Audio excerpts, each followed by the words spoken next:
kamu membayar pajak. Karena mereka yang mengurus hal itu adalah pelayan Allah. Bayarlah kepada semua orang apa yang harus kamu bayar. Pajak kepada orang yang berhak menerima pajak. Cukai kepada orang yang berhak menerima cukai. Rasa takut kepada orang yang berhak menerima rasa takut. Dan hormat kepada orang yang berhak menerima hormat.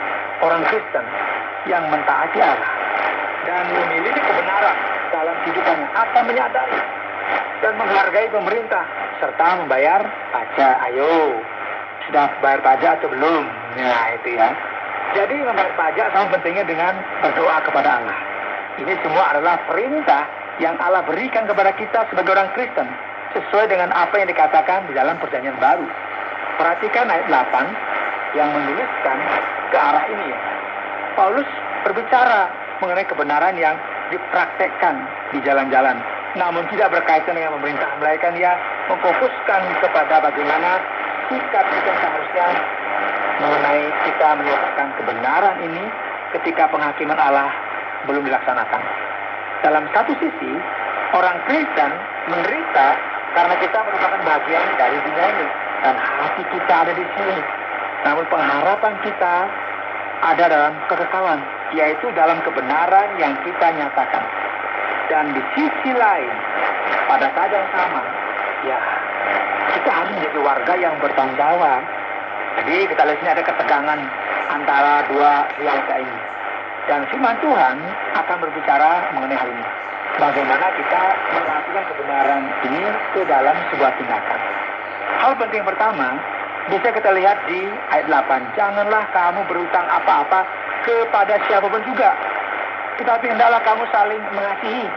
Sebab barang siapa mengasihi sesamanya manusia, ia sudah memenuhi hukum Taurat. Jadi, kita tidak boleh memanfaatkan orang lain.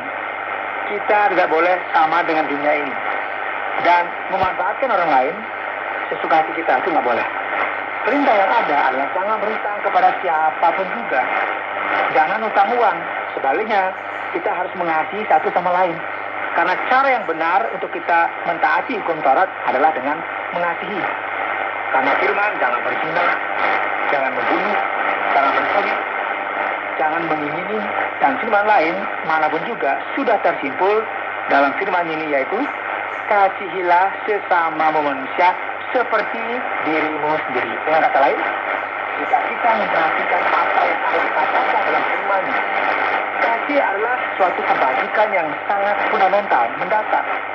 Setelah itu, berita lain akan muncul dari hal ini.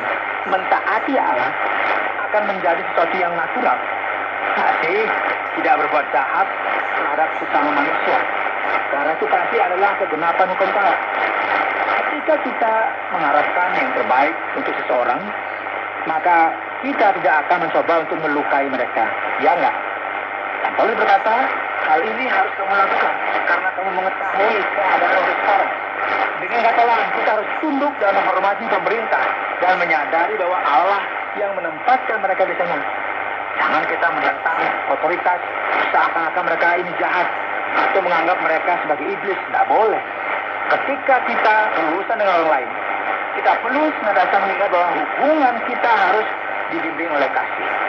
Jadi kita harus senantiasa bertanya kepada diri kita sendiri, apakah saya menginginkan yang terbaik bagi orang lain?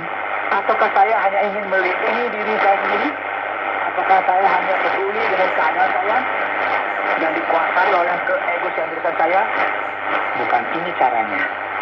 Saatnya telah tiba bagi kamu untuk bangun dari tidur. Sebab sekarang keselamatan sudah lebih dekat bagi kita daripada waktu kita masih percaya. Hari sudah jauh malam, telah hampir siang.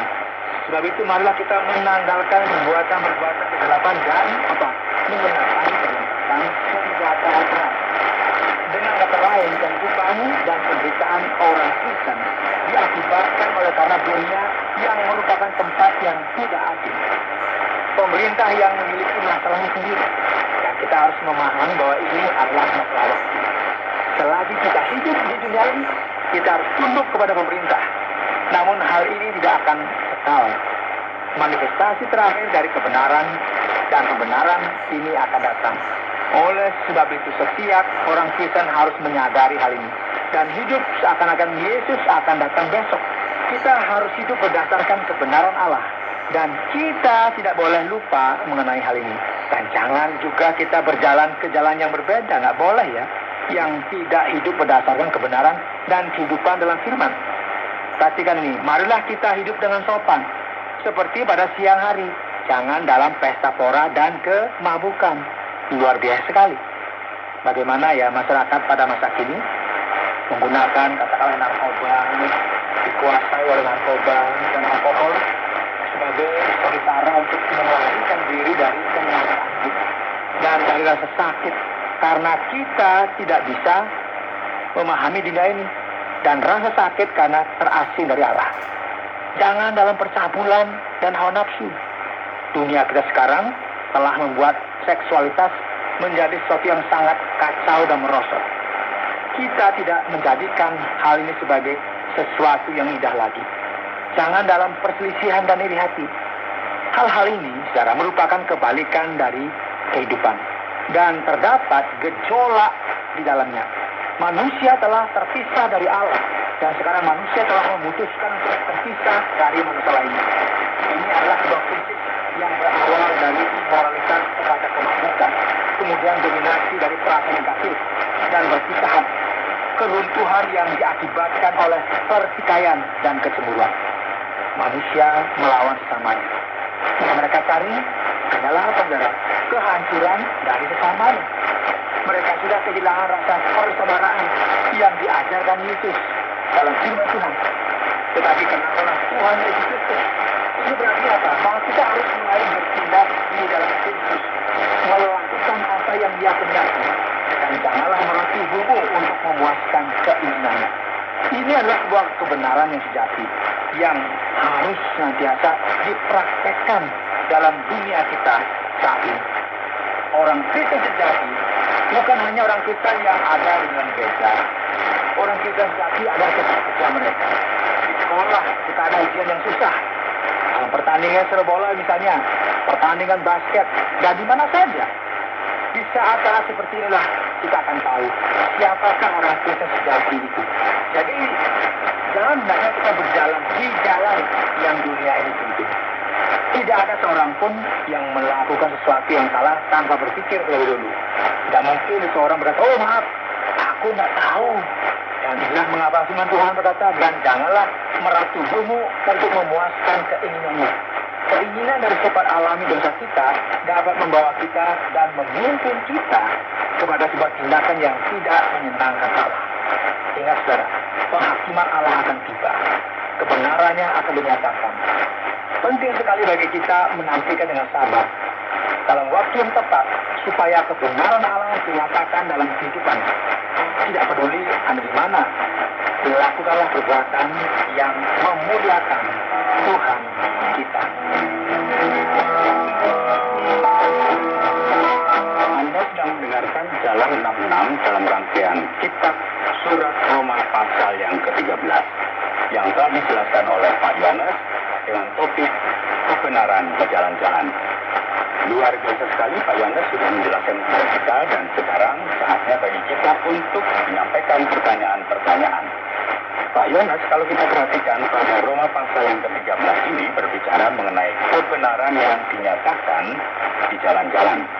Dan sekarang, apakah kita benar-benar harus mentaati setiap pemerintahan yang ada, Pak? Bahkan pemerintah seperti Hitler misalnya dan juga Stalin misalnya. Ya, ini merupakan sebuah pertanyaan yang penting. Kita sedang berbicara mengenai limit atau batas dari pemangku kekuasaan. Dan pertanyaan mendasarnya adalah, mengapa kita perlu mentaati pemerintah? Kita perlu mentaati mereka karena Allah sendirilah yang memberikan perintah ini kepada kita. Pemerintah adalah pemangku kekuasaan yang ditetapkan oleh Allah sendiri. Jika kita tidak memiliki pemerintah, tentu keadaan akan menjadi sangat kacau, ya kan? Sekarang masalah muncul ketika pemangku kekuasaan tersebut bertindak melampaui batasan yang ditetapkan oleh Allah sendiri. Sebagai contoh, kita bisa lihat kitab Kisah Para Rasul pasal 4. Ketika dikatakan di sana bahwa orang Kristen dilarang untuk memberitakan Injil Yesus Kristus. Dan ketika mereka dipertanyakan berkaitan dengan mentaati hukum Taurat, apa yang mereka katakan? Ada yang ingat? Mereka berkata bahwa mereka tidak mungkin untuk tidak berkata apa yang telah mereka lihat dan niat. Oleh sebab itu mereka tidak mentaati pemerintah. Sekarang di berbagai negara terdapat hukum perundang-undangan yang mengancam orang Kristen secara langsung. Dan kita tidak berbicara mengenai sesuatu yang terjadi hanya di negara tertentu saja. Atau mungkin katakanlah negara dengan dominasi agama A. Atau katakanlah negara yang tidak mempercayai agama. Atau bersama Tuhan. Tidak. Kita bicara mengenai negara-negara seperti katakanlah Amerika, Eropa, yang membuat satu peraturan yang melarang manifestasi publik atas kekristenan. Jadi ketika hukum dari manusia bertentangan dengan apa yang telah Allah tetapkan dari sudut pandang moral dan teologi, maka kita memiliki hak untuk tidak mentaati hukum tersebut. Jika kita tidak mau melakukan atau mentaati suatu hukum hanya karena kita tidak setuju dengan keputusan, maka yang akan terjadi adalah kerusuhan. Jika alasan dibalik ketidaksetujuan kita adalah motivasi kita yang mementingkan diri sendiri, maka kita salah. Dan sekarang, jika hukum yang ditetapkan oleh pemerintah itu bertentangan dengan hukum Allah, maka saya perlu melakukan adalah lebih mentaati Allah. Allah adalah pemimpin tertinggi dan kita perlu untuk mentaati Dia. Jadi ketidaktaatan ini adalah kasih dan ketaatan kita kepada kekuasaan tertinggi. Jadi dengan cara inilah seharusnya kita memahami batasan dari ketaatan di dalam masyarakat. Baiklah Pak Yohanes, sekarang kita akan coba melihat ada sesuatu yang cukup menarik perhatian ketika kita membaca pada kitab Roma pasal yang ke-13 pada ayat yang ke-7. Ayat ini berbicara tentang berhutang. Seperti yang kita ketahui, tidak ada seorang pun yang suka berhutang, apalagi membayar hutang. Dalam firman Tuhan dikatakan bahwa kita harus membayar pajak. Walaupun saya tidak tahu uang saya itu dikemanakan. Lantas, apa yang harus kita lakukan ketika kita melihat hal seperti ini, Pak Yohanes? Ini merupakan pertanyaan yang sulit, Oki. Namun kita perlu mengingat dalam konteks manakah hal ini dikatakan. Paulus menuliskan hal ini dalam konteks kekaisaran Romawi kuno. Dan kita semua tahu bahwa kekaisaran ini sangatlah korup. 60% dari jumlah penduduk yang ada di sana ada di bawah perbudakan. Jika orang Kristen mulai berhenti sejenak dan pikir, mereka akan berkata, aku tidak akan membayar pajak kepada kaisar. Lihatlah ukuran istananya, lihatlah hidupnya. Namun Alkitab tidak mengizinkan tindakan semacam ini. Kita harus membayar pajak karena Allah yang memberikan perintah ini kepada kita. Dan jika kita tidak melakukan hal tersebut, kita akan mengalami kebebasan yang berbahaya. Sama dengan apa yang kita temukan di akhir dari kitab Hakim-Hakim.